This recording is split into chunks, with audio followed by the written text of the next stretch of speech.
कुछ दिन पहले मैं खाली रोड पर 161 किलोमीटर प्रति घंटे की रफ्तार से कार भगा रहा था। जब कार का कंट्रोल बिगड़ गया, वो 10 बार उलट पुलट हो गई और मैं चट्टान की ढलान पर आधा लटका रह गया। लेकिन यार बिना एक खरोंच के बाहर निकल आया।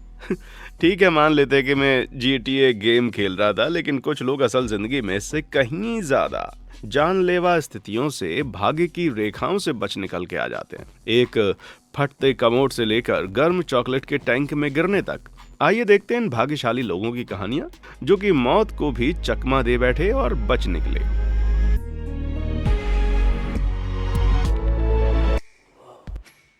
स्कीयर का डरावना हादसा।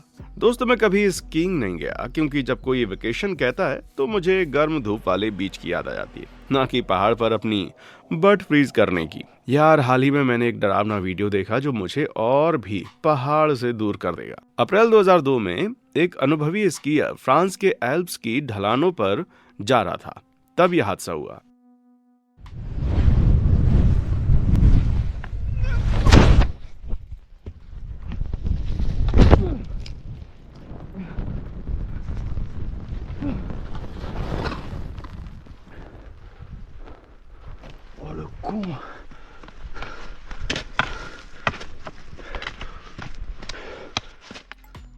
हे भगवान, वो आदमी सीधा बर्फ में से गिरकर एक गहरी दरार में चला गया और एक डरावने कारावास में 49 फीट नीचे गिरा। इससे पहले कि वो कुछ करता, वो अपनी स्की को फंसाकर एक पतली कगार पर रुका। यार इसे देखकर तो मुझे भी ठंड लग रही है। मजबूत किस्मत और स्किल टीम की वजह से इस लड़के को रस्सी और पुली से बर्फीली नर्क से बाहर निकाला गया। दोस्तों, ये पूरा काम घंटों तक चला और ये इस तरह की दर्दनाक घटना में अकेला नहीं था। आपको बता दूं, 2022 में बाकी सालों से ज्यादा ये गर्म साल रहा। ज्यादा लोग पहाड़ पर गए और दरारों में गिरने की घटनाएं सालाना 38 से बढ़कर 70 हो गई। दुख की बात यह है कि उन 70 में से 6 कभी बाहर नहीं निकल पाए, जो हमारे लड़के की अद्भुत बचाव को और भी प्रभावशाली बनाता है। मेरे लिए ढलानों पर जाना पूरी तरह से मना है भाई। रोजाना खतरनाक सफर। कभी कभी रोजाना काम पर जाने का सफर लंबा, तंग और उबाऊ हो सकता है, लेकिन अप्रैल 2022 में एक यात्री इतनी डरावनी स्थिति में फंस गया कि आप अपने सबसे बुरे दुश्मन पर भी नहीं चाहोगे। वो औरत ब्यूनस आयर्स, अर्जेंटीना में एक स्टेशन पर ट्रेन का इंतजार कर रही थी, जब अचानक से उसको चक्कर आने लगा। उसके आसपास के लोग डर से देखते रह गए जब वो लड़खड़ाई और आगे गिर गई, सीधा एक चलती ट्रेन की पटरी पर। जरूर अंत हो गया होगा। यह वैसा ही लग रहा था। वो औरत सिर्फ चलती डिब्बे से नहीं टकराई थी, बल्कि वो पूरी तरह से उसके नीचे गायब हो गई। ट्रेन हॉर्न बजाते हुए रुकी और एक बड़ी भीड़ उस जगह इकट्ठा हो गई जहां वो गिरी थी, लेकिन उसका कोई निशान नहीं था। वो भी तब तक जब तक लोगों ने किसी को मदद के लिए पुकारते नहीं सुना। क्या वो जिंदा थी? अविश्वसनीय रूप से वो औरत डिब्बों के ठीक नीचे कुछ इंच सरक गई थी, जबकि ट्रेन उसके ऊपर से चल रही थी और वो प्लेटफॉर्म के किनारे से दबी हुई थी। बस कुछ टाइम बाद और वो इंसानी हलवा बन जाता। हैरान गवाहों ने उसे बाहर निकाला, साथ ही परेशान हुए जब देखा कि उसके शरीर पर कोई निशान भी नहीं था। अस्पताल जाने के बाद डॉक्टरों ने बताया कि उसे ब्लड प्रेशर में अचानक गिरावट आई थी, जो गिरने के कारण हुआ था। लेकिन सिर्फ 2 दिनों के बाद वो फिर से बिल्कुल ठीक हो गई। या सच कहूँ तो ट्रेन जितनी ठीक। जी हाँ, मैं आपसे कुछ पूछता हूँ, दरार में गिरने और चलती ट्रेन के पास गिरने के बीच आपको कौन सा गिरना ज्यादा डरावना लगा? दरार के लिए लाइक बटन और ट्रेन के लिए सब्सक्राइब करो। सब हो गया भाई लोग? बहुत बढ़िया। अब अगला क्या है? अजीब और खतरनाक किस्म से बच निकलने वाली कहानी है। चलो देखते हैं। रेस्ट इन पीस वाला कमरा। दोस्तों, मुझे इस पर गर्व नहीं है, लेकिन मैंने अपना कमोड ऐसी हालत में छोड़ा है जो पेनीवाइज जोकर को भी डरा दे। यार कमोड कभी खतरनाक नहीं होते, लेकिन जब 58 साल के न्यूयॉर्कर मिशेल पियरे 2013 में एक दिन बाथरूम गया तो वो नहीं जानता था कि क्या डरावना होने वाला है। काम खत्म करने के बाद मिशेल ने कमोड का हैंडल पकड़ा और फ्लश कर दिया, लेकिन वो फ्लश हुआ ही नहीं, वो फट गया। पूरा कमोड सैकड़ों छोटे छोटे चीनी मिट्टी के टुकड़ों में टूट गया, हर एक अलग दिशा में उड़ता हुआ, जैसे कोई बड़ा गंदा ग्रेनेड फटा हो। धमाके के झटके से मिशेल पीछे उड़कर दूसरी दीवार से टकराया और बेहोश हो गया। जब वो जागा तो वो पानी और टूटे चीनी मिट्टी के पूल में लेटा हुआ था। हैरान, चोटिल, लेकिन शुक्र है जिंदा था। मिशेल ने इमरजेंसी सर्विस को कॉल किया और अस्पताल ले जाया गया, जहां उसे 30 टांके लगे और वो पूरी तरह ठीक हो गया। ठीक है, तो ये हुआ कैसे? खैर, वो कोई दुष्ट कमोड जोकर नहीं था। पता चला उस दिन प्लम्बिंग काम के लिए बिल्डिंग का पानी बंद था। काम की वजह से जब मिशेल ने फ्लश किया तो पाइप में बड़ा प्रेशर बन गया, जो न सिर्फ मिशेल के कमोड को फोड़ देता है, बल्कि बिल्डिंग में 3 और कमोड को भी फोड़ दिया। यार मैं बाथरूम में धमाकों का आदी हूँ, लेकिन सिर्फ वो जो कि कमोड से नहीं बल्कि खुद से आते हैं। पेड़ काटने का झटका। दोस्तों, पेड़ धरती के सबसे कीमती संसाधनों में से एक हैं। जरूरी जीवन रेखाएं जो हवा में ऑक्सीजन डालती हैं और हमें जिंदा रखती हैं। लेकिन यार, वो बहुत खतरनाक हो सकते हैं। कुछ ऐसा जो कैनेडियन पेड़ काटने वाले जेरेमी कैडोट ने 2017 में खतरनाक तरीके से सीखा। जेरेमी एक बहुत बड़ा पेड़ काट रहा था जब अचानक उसे तेज फटने की आवाज सुनाई दी।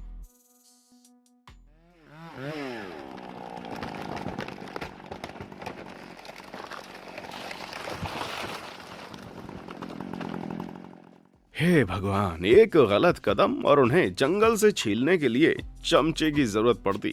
लगता है पेड़ के नीचे का हिस्सा सड़ा हुआ था, जो जेरेमी को तब तक नहीं पता चला जब तक कि वो गहराई तक काट ना चुका था। सड़न की वजह से तना कमजोर था और बीच में ऊपर से नीचे तक फट गया, जिसे बार्बर चेयर कहते हैं। पुरानी बार्बर कुर्सियों के नाम पर रखा है, जो व्यक्ति के सिर को पीछे और पैर ऊपर करती थी। किस्मत से हमारे लड़के ने सही दिशा में छलांग लगाई और खुद को बुरे अंत से बचा लिया। क्या कमाल की किस्मत है यार। चॉकलेट का धमाका। दोस्तों, बचपन में Willy Wonka and the chocolate factory पढ़ने के बाद से मुझे हमेशा चॉकलेट फैक्ट्री में काम करने का आइडिया पसंद रहा है। लेकिन यार, असलियत उन मजेदार गानों से कम है और ज्यादा। हे भगवान, मदद करो, मैं मरने वाला हूँ। भाई लोग, पेंसिल्वेनिया की चॉकलेट फैक्ट्री में काम करने वाली पैट्रिशिया बोर्जेस के लिए अप्रैल 2023 में ऐसा ही लग रहा था। फैक्ट्री में आम दिन की तरह ही था, सिवाय एक चीज के, हवा में गैस की अजीब गंध थी। पैट्रिशिया ने अपने सुपरवाइजर को बताया, लेकिन उन्होंने कहा कि ऊपर वाला कोई देख लेगा। बड़ी गलती हुई यार। सिर्फ 30 मिनट के बाद एक बड़ा धमाका फैक्ट्री में हुआ और पूरी जगह आग में बदल गई। धमाके ने पैट्रिशिया को आग लगा दी। घबराकर वो भागने लगी, लेकिन फर्श उसके नीचे से ढह गया और वो गिर गई।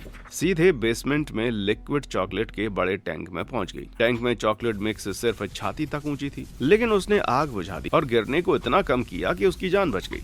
पर टकराव से उसके पैर टूट गए और वो इतनी छोटी थी कि टैंक से बाहर नहीं चढ़ सकती थी। वो फंस गई। फायर फाइटर्स आग बुझाने आए, लेकिन वो पैट्रिशिया को नहीं देख सके या उसकी आवाज नहीं सुन सके। लेकिन उसके नली से पानी ऊपर से धीरे धीरे आया और पैट्रिशिया ने टैंक में बढ़ते पानी के स्तर का इस्तेमाल करके बाहर चढ़ लिया। फिर वो किनारे से खुद को धकेला, फिर गिरी और बेसमेंट फ्लोर पर कमर तक के पानी के पूल में उतर गई। चल नहीं सकती थी। वो एक प्लास्टिक ट्यूब पकड़कर मदद के लिए चिल्लाई। कोई नहीं आया। घंटे ऐसे ही गुजर गए, लेकिन जैसी ही वो उम्मीद छोड़ रही थी, रेस्क्यू टीम ने उसको ढूंढ लिया। हालत खराब दिखती, ठंडी और कंफ्यूज्ड। पैट्रिशिया को फैक्ट्री से बाहर निकाला गया और अस्पताल ले जाया गया, जहां शुगर है वो पूरी तरह से ठीक हो गई।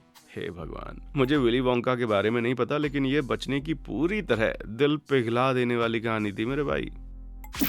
ब्लेड वाली गलती। दोस्तों, कुछ लोग DIY को बहुत पसंद करते हैं, मैं बिल्कुल नहीं, और ये सब ऐसे वीडियोस की वजह से।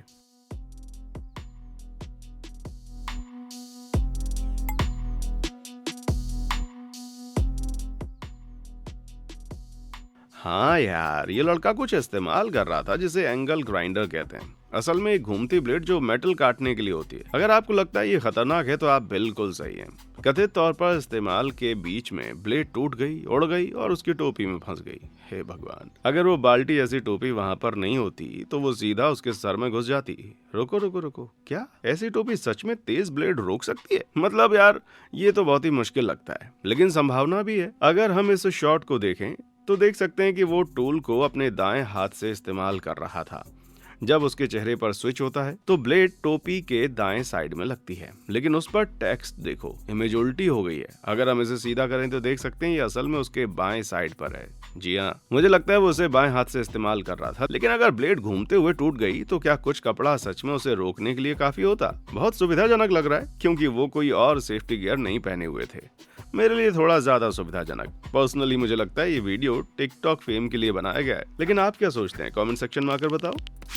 दिमाग में कीड़ा। दोस्तों, दिमाग एक कमाल का अंग है। न सिर्फ ये सब कुछ जो हम फिजिकली करते हैं या महसूस करते हैं उसके लिए जिम्मेदार है, ये बड़ी चोट के बावजूद काम करता रह सकता है।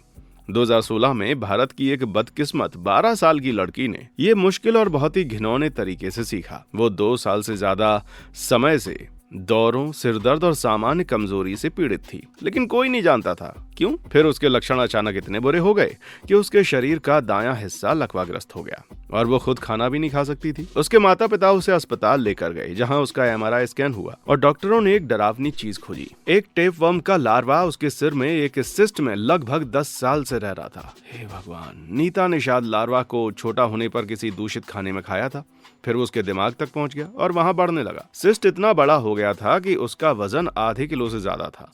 वो इतना बड़ा था कि लगभग उसके पूरे दिमाग जितना। अरे बाप रे, ये भयानक है यार। डॉक्टर हैरान थे। वो कभी भी फट सकता था और उसकी जान तुरंत ले सकता था, लेकिन किसी चमत्कार से नहीं फटा। यह उसके दिमाग के इतना करीब था। इसने ढेर सारी समस्याएं पैदा की जो उसके लकवे को जारी रखती रहीं। सिर्फ एक चीज थी, सर्जरी। कमाल के डॉक्टर्स ने 2.5 घंटे के ऑपरेशन के बाद सिस्ट को पूरा निकाल लिया और नीता बच गई। 2 हफ्ते बाद उसके सारे लक्षण गायब हो गए। वाह भाई, नीता अब एक आम लड़की है जो जिंदगी के पूरे मजे ले रही है। ड्राइविंग के करीब आपदाएं। दोस्तों, आप स्मार्ट हैं, आपको मुझे बताने की जरूरत नहीं है कि ड्राइविंग क्यों खतरनाक हो सकती है। लेकिन सड़क के खतरे आपकी कल्पना से कहीं ज्यादा होते हैं। जैसे पेड़ अचानक गिरते हुए रिकॉर्ड हुए जब आप ड्राइव कर रहे हो।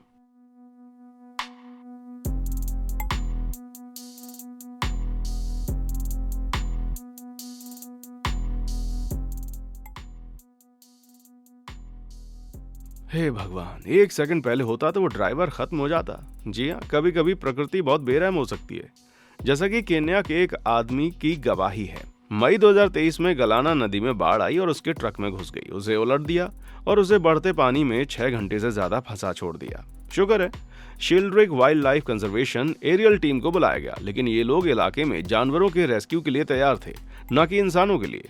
फिर भी अपने हेलीकॉप्टर का इस्तेमाल करके उन्होंने ड्राइवर को बचाने की हिम्मत भरी कोशिश की, वो भी उल्टे ट्रक के करीब जाकर और समय पर।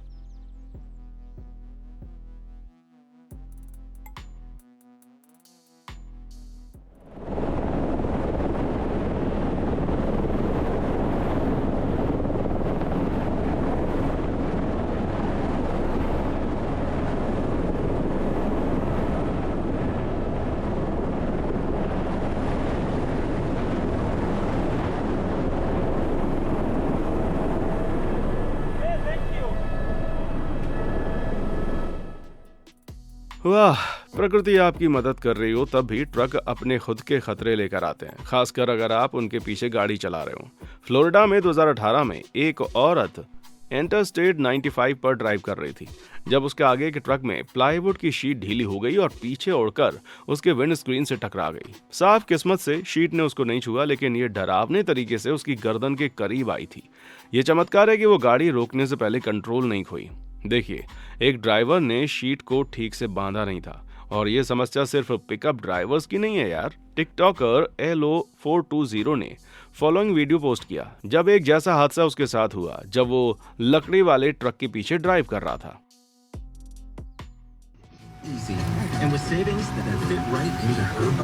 Crazy, boy.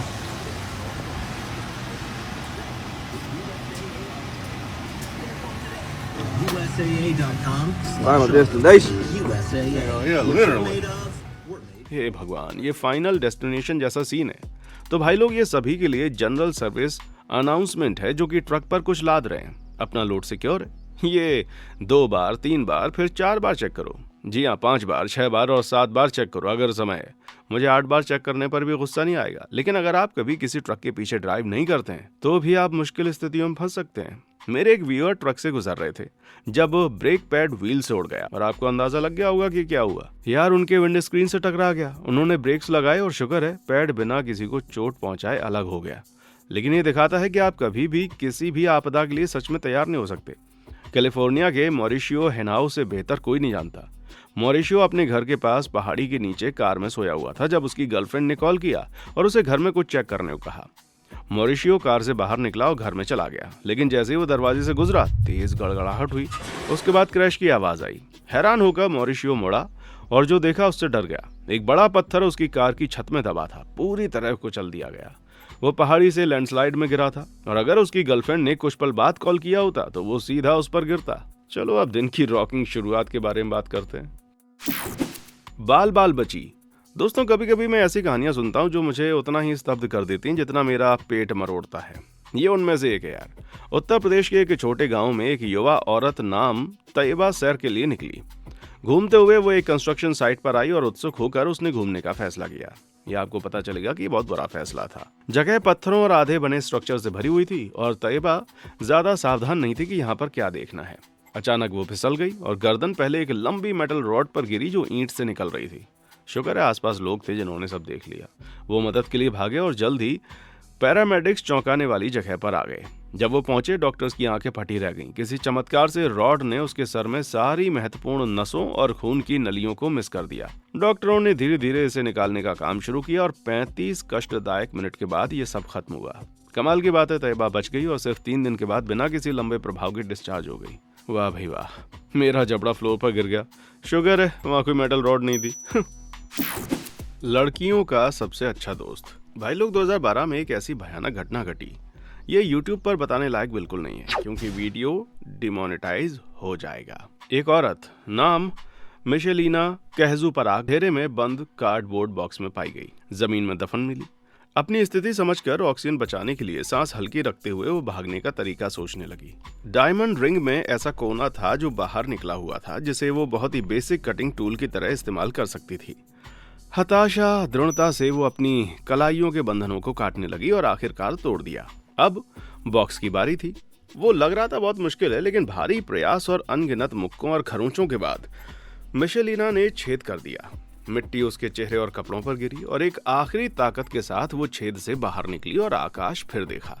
इससे ज्यादा मजेदार दृश्य नहीं हो सकता था, लेकिन जिंदा वो बॉक्स से बाहर निकली, सड़क तक लड़खड़ाई और एक गाड़ी वाले को रोका जिसने पुलिस को कॉल किया। इस सब के लिए जिम्मेदार व्यक्ति मार्सिन को जल्द ही गिरफ्तार किया गया और 20 साल की सजा दी गई। अच्छा हुआ छुटकारा मिला। ढेर सारी ताकत, दृढ़ता और इच्छा शक्ति ने मिशेलिना को उस छेद से निकाला, लेकिन अगर उसकी सगाई की रिंग नहीं होती तो कहानी बहुत अलग होती। लगता है डायमंड सच में लड़कियों के सबसे अच्छे दोस्त होते हैं। कोबाल्ट माइन से बाहर। भाई लोग जॉब्स की बात करें तो इतिहास दिखाता है माइनिंग सबसे बुरे कामों में से एक है। लंबे घंटों लगातार खतरों के अलावा हालात जानलेवा होते हैं। घुटन भरी, नम, ठंडी, कब्र जैसी और वहां नीचे दिखती हैं वो। लेकिन दुनिया के कुछ हिस्सों में लोग अभी भी भयानक हालातों का सामना करके माइंस में जाते हैं बस पैसा कमाने। जैसे कांगो में कोबाल्ट माइनर्स कोबाल्ट बैटरी बनाने में इस्तेमाल होने वाला महत्वपूर्ण मिनरल है और कांगो में दुनिया की 70% से ज्यादा भागीदारी है। दूसरे शब्दों में बोले तो बड़ा बिजनेस है। दिक्कत यह है कि माइनिंग ऑपरेशंस में ह्यूमन राइट्स की समस्या, करप्शन और खराब सेफ्टी स्टैंडर्ड्स जो भरे पड़े हैं। मार्च 2023 में माइनर्स का ग्रुप अंडरग्राउंड काम कर रहा था जब सबसे बुरी चीज हुई, माइन उन पर ढह गई। फंसे हुए छोटी अंधेरी गुफा में दबे, ऊपर से छत हर सेकंड ढहती हुई। चीजें बहुत बुरी लग रही थी। ये सपने जैसा डरावना लग सकता है, लेकिन यही असली तरीका है जिसमें कई माइनर्स अपना अंत पाते हैं। ऑफिशियली हर साल 15,000 से ज्यादा माइनर्स मरते हैं, लेकिन वो संख्या ज्यादा है क्योंकि कई हादसे रिपोर्ट नहीं होते। कुछ अनुमानकर्ता कहते हैं कि सैकड़ों हजारों के बीच मरते हैं। ये अच्छी बात नहीं है। शुक्र है हमारे माइनर्स के लिए सरफेस पर दूसरे वर्कर्स थे। वो बहादुरी से एक्शन में कूदे और हाथों से जमीन खोदने लगे, लेकिन समय कम था। माइन पहाड़ी के साइड में थी और लैंडस्लाइड ने ऊपर की जमीन को और अस्थिर कर दिया, जिससे पत्थर सीधा रेस्क्यू करने वालों पर गिरने लगे। बिना रुके उन्होंने खोदना जारी रखा और मोहम्मद अली जैसे चालाक तरीकों से बचते हुए उन्होंने बिना किसी नुकसान माइन में छेद कर दिया। कमाल है यार। दफन सभी 9 माइनर्स एक एक करके बंद माइन के मुंह से बाहर निकले, मतलब सुरक्षित निकाले गए। हे भगवान। फिर भी आपको करियर चेंज की मैं सलाह दूंगा मेरे भाई। खिड़की ने दिया दर्द। भाई लोग मुझे उड़ने का एहसास करना बहुत पसंद है, पूरी तरह मोहित करता है यार। कभी भी मन नहीं भरता, लेकिन कुछ लोग उड़ने के लिए इतने उत्सुक नहीं होते। ब्रिटिश एयरवेज फ्लाइट 5390 के बारे में सुनने के बाद मैं समझ सकता हूँ कि ऐसा क्यों है। सब कुछ प्लेन के टेक ऑफ से 2 दिन पहले शुरू हुआ। शेड्यूल्ड मेंटेनेंस के दौरान शिफ्ट मैनेजर को पता चला कि कैप्टन साइड की विंडस्क्रीन बदलने की जरूरत है, तो वो काम पर लग गया। लेकिन बेवकूफी से उसने प्लेन का इंस्ट्रक्शन मैनुअल नहीं पढ़ा और गलत स्क्रू इस्तेमाल किए इसे वापस लगाने के लिए, जो पैन को होल्ड करने के लिए बहुत पतले थे। लेकिन अपना काम खुद चेक करने के बाद प्लेन उड़ने के लिए रेडी समझा गया। अरे यार, 2 दिन के बाद 81 पैसेंजर्स और 6 क्रू के साथ यूके बर्मिंघम में प्लेन में चढ़े, मतलब मलागा जाने के लिए तैयार हो गए। उन्हें नहीं पता था कि वो अपनी जिंदगी की सबसे डरावनी यात्रा करने वाले हैं। सब कुछ नॉर्मल शुरू हुआ। 10 मिनट के बाद दोनों को पायलट्स कैप्टन लैंगस्टर और फर्स्ट ऑफिसर एलिस्टर एटचिसन कॉकपिट में थे, अपने फ्लाइट अटेंडेंट नाइजेल ऑगडेन के साथ, जबकि केबिन क्रू खाने की सर्विस तैयार कर रहा था। फिर प्लेन 17,300 फुट पर पहुंचा और सब बदल गया। इस ऊंचाई पर बाहर और अंदर के प्रेशर साइड विंडो के लिए बहुत ज्यादा था। इसे होल्ड करने वाले स्क्रू उड़ गए और पूरा पैनल बाहर निकल गया। तुरंत पूरा प्लेन अराजकता में बदल गया। डीकम्प्रेशन के कॉकपिट डोर को उसके कब्जों से उड़ा दिया और वो थ्रॉटल लीवर से टकरा गया, साथ ही ब्लॉक भी कर दिया। इससे भी बुरी बात यह है कि कैप्टन लैंकेस्टर आधा प्लेन से बाहर खिंच गया, जहां वो फंसा रहा और साथ ही उसके पैर अंदर कंट्रोल कॉलम में अटके रहे। ओग्डेन उसका साथी मदद के लिए आया और शुक्र है कि उसके पैरों को समय पर पकड़ लिया, उसे बाहर उड़ने से रोक लिया। लेकिन वो एकमात्र समस्या नहीं थी, क्योंकि लैंकेस्टर के पैर कंट्रोल कॉलम के खिलाफ धकेल रहे थे। ऑटो पायलट बंद हो गया था और प्लेन नीचे की तरफ गोता लगाने लगा था। साथ ही थ्रॉटल लीवर्स ब्लॉक होने से एटचिसन कुछ नहीं कर सका। इसे रोकने के लिए प्लेन बुलेट की तरह वापस जमीन की तरफ जा रहा था। एटचिसन ने हताश होकर मदद के लिए रेडियो पर बात करने की कोशिश की, लेकिन केबिन में हवा इतनी तेज घूम रही थी कि वो कुछ नहीं सुन सका। अचानक 2 और फ्लाइट अटेंडेंट्स कॉकपिट में लड़खड़ाते हुए आए और डोर पर कूदे, उसे तोड़ दिया। तब थ्रॉटल्स फ्री हो गए। फिर वो ऑग्डेन की मदद के लिए आगे भागे। अब ठंड से जकड़न से वो पीड़ित था और कैप्टन को पकड़े रखने में संघर्ष कर रहा था। कंट्रोल्स फ्री होने से एटचिसन ने प्लेन को कंट्रोल में लाया, लेकिन लैंकेस्टर के लिए बहुत देर लग रही थी। कैप्टन का शरीर प्लेन की साइड पर सरक गया और अब उसका चेहरा विंडो की साइड था। त्वचा ग्रे हो गई थी, आंखें चौड़ी, बिना पलकें झपकाई थी, लेकिन वो उसे छोड़ नहीं सकते थे। अगर वो इंजन में फेंका गया तो वो प्लेन को गिरा सकता था। आखिरकार एटचिसन ने प्लेन को धीमा किया और लैंडिंग की कोशिश की, लेकिन वो साउथहैम्पटन के ऊपर था, एक ऐसा शहर जो उसके लिए बिल्कुल अनजान था। पूरी तरह एयर ट्रैफिक कंट्रोलर की गाइडेंस पर निर्भर और बिना कैप्टन के एटचिसन ने वो किया जो उसे असंभव लगता था। उसने न सिर्फ प्लेन लैंड कराया बल्कि सुरक्षित सभी 81 पैसेंजर्स को उतारा बिना किसी बड़ी चोट के। वाह यार, क्रू इतना लकी नहीं था। चोटों से, ठंड से, जकड़न से लेकर कंधा उखड़ने तक, लेकिन ये तब भी उतना बुरा नहीं था जितना हो सकता था। और फिर कैप्टन लैंकेस्टर, वो प्लेन के बाहर 595 किलोमीटर प्रति घंटे की तेज हवाओं में -17 डिग्री सेल्सियस जितनी ठंड में दबा था और जिंदा रहा। उसके बावजूद लैंडिंग के कुछ मिनटों में उसने आंखें खोल ली। कमाल है यार, सभी मुश्किलों के खिलाफ वो आदमी जिंदा रहा। अस्पताल ले जाने के बाद उसे ठंड से जकड़न और हड्डी टूटने का इलाज शुरू हुआ। फिर पूरी रिकवरी हुई। उसका बचना किसी मेडिकल चमत्कार से कम नहीं है दोस्तों। पूरी घटना ने बड़ी जांच शुरू की और मेंटेनेंस स्टाफ को ट्रेन करने के तरीके में बड़ा बदलाव लाया। चिंता मत करो भाई लोग, ये दोबारा ऐसा नहीं होना चाहिए। इस हादसे ने फिर कभी लैंकेस्टर को नहीं रोका। सिर्फ 5 महीनों में वो जेट्स उड़ा रहा था। हे भगवान, अगर मैं होता तो मैं अपने 2 पैर मजबूती से जमीन पर रखता भाई। हैवी मशीनरी का हादसा। दोस्तों, मुझे एक्सीडेंट से जुड़े ज्यादा शब्द नहीं सोचते, लेकिन बता दूं कि भारी मशीनरी के हादसे बड़े दिल दहला देने वाले होते हैं। अभी मैं किसी एक्सीडेंट को इतना भयानक नहीं सोच सकता जितना मैं आपको बताने वाला हूं। तैयार हो जाओ दोस्तों, क्योंकि ये बहुत ही खतरनाक है। 2008 में 25 साल के फैक्ट्री वर्कर मैथ्यू लो बाउंसले यूके के पास एक कंप्यूटर कंट्रोल कन्वेयर के पास काम कर रहा था, जब उसके ओवरऑल्स मशीनरी में फंस गए। मतलब उसके कपड़े रिएक्ट करने से पहले वो पीछे खींचा और कन्वेयर से चिपक गया, जो सीधा मशीन में 5 इंच के छोटे गैप की तरफ जा रहा था। वो घबरा गया यार। उसके शरीर के लिए कहीं जाने की जगह नहीं थी, पर उसके कपड़े मजबूती से फंसे थे। वो पूरी तरह कुचल जाता। आखिरी सेकंड में उसने छोटे गैप के ठीक नीचे थोड़ा बड़ा गैप देखा और जल्दी से अपना सर उसमें धकेल डाला, लेकिन उसके बाकी शरीर के लिए बहुत देर हो गई थी। आप सीडी केस जानते हैं? कल्पना करो आपका पूरा शरीर एक के साइज के छेद से गुजरता है। मैं कल्पना नहीं कर सकता वो कैसा लगा होगा। महसूस करने की बात तो छोड़ दो यार। मशीन ने मैथ्यू को प्लास्टिक की तरह चबाया और फ्लोर पर उगल दिया। उसके कपड़े फटे थे, उसके शरीर की लगभग सारी हड्डियां पूरी तरह टूट गई थी। फिर भी किसी तरह वो जिंदा रहा और होश में भी। तब उसे बहुत दर्द हुआ। वो जोर से चिल्लाया। उसके कुछ साथी वर्कर्स ने सुना, उसकी मदद के लिए भागे और एम्बुलेंस बुलाई। जब पैरामेडिक्स आई तो वो विश्वास नहीं कर सके कि मैथ्यू अभी भी सांस ले रहा था। वो पूरा खत्म हो चुका था। जितना सावधानी से हो सकता था उन्होंने उसे स्ट्रेचर पर रखा और अस्पताल ले गए, लेकिन उसका दर्द खत्म नहीं हुआ। इतने गंभीर केस के लिए जरूरी सर्जरी में उसकी टूटी हड्डियों को मेटल रॉड से टुकड़ा टुकड़ा जोड़ना शुरू हुआ। मेरा मतलब है ढेर सारी मेटल रॉड्स। कुल मिलाकर डॉक्टर्स को 6 ऑपरेशंस करने पड़े मैथ्यू को पूरा खड़ा करने से पहले। चमत्कारिक रूप से वो बच गया और 18 महीने बाद वो लगभग पूरी तरह रिकवर हो गया था। जी हाँ, वो घटना से बच निकला, सिर्फ कुछ हल्की बाजू की समस्याओं के साथ। और भी हैरानी की बात यह है कि वो उसी कंपनी में काम पर वापस गया। हे भगवान, कम से कम उम्मीद है उन्होंने उसे वर्कर कपड़े नहीं पहनाए होंगे। चलो भाई लोग, ये हमारी लकी सर्वाइवर सीरीज के इस एपिसोड का अंत है। इन अनसुनी कहानियों में से कौन सी आपको सबसे ज्यादा चौंकाती है, और क्या आप ऐसी कोई कहानी जानते हैं जो मैंने कवर नहीं की? कमेंट सेक्शन में आकर बताओ। पर हाँ, देखने के लिए शुक्रिया।